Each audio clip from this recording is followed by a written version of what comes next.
বুঝলে প্রিয়, একটা কবিতা লিখেছি, নাই? ভালোবাসা আছে, ছিল এবং থাকবে, কিন্তু মানুষ বদলে যায়, এটা মনে রাখবে। একদিন যার জন্য কাঁদছো আজ, কাল তাকেই মনে পড়বে না, এটাই জীবনের সাজ। দেখো, ব্রেকআপ মানে কিন্তু লাইফে দি এন্ড নয়। ব্রেকআপ মানে বিগিনিং, লাইফটাকে অন্যরকম ভাবে দেখার একটা সুযোগ। Yes, I know it hurts, but প্রতি রাতে তার জন্য চোখের জল ফেললে সে কি ফিরে আসবে, না তোমার না করা ভুলের জন্য তার কাছে ক্ষমা চাইলে সে ফিরে আসবে? আসবে না তো। হয়তো ক্ষমা চাইলে আসবেও বা, কিন্তু সেই মানুষটা কি আসবে তোমার কাছে, যাকে তুমি একদিন ভালোবেসেছিলে? তাহলে কেন এমন কোনো পাখির আশায় বসে আছো যে তোমার খাঁচায় কখনো বন্দিই হয়নি? আজকে আমি তোমাদেরকে 3টে স্টেপ শেয়ার করব, যেটা আমার লাইফে খুব সাহায্য করেছে।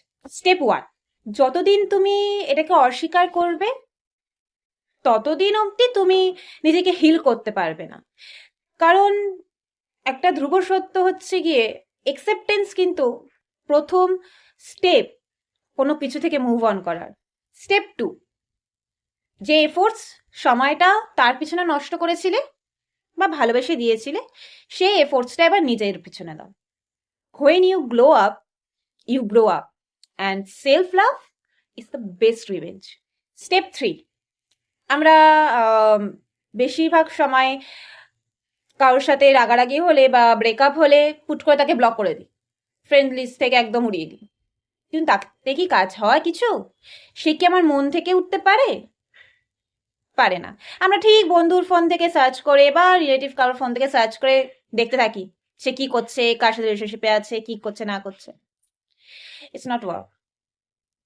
কখনো কাউকে ব্লক করবে, তাকে রেখে দেবে ফ্রেন্ড লিস্টে। কারণ সে কি করেছে তোমার সাথে, এটা তোমার মনে রাখাটা খুব দরকার। তাহলেই তুমি এগোতে পারবে, সেখান থেকে মুভ অন করতে পারবে। কারণ কি, যখনই তুমি তাকে দেখবে তোমাকে মনে করিয়ে দেবে সে কতটা কষ্ট দিয়েছিল তোমাকে। আর এটাই আমাদেরকে এগোতে সাহায্য করে। So breakup doesn't define your worth, it reveals your strength.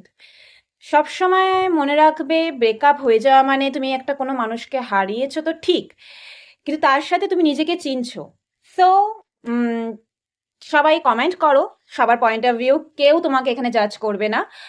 R follow me for more healing and motivational video.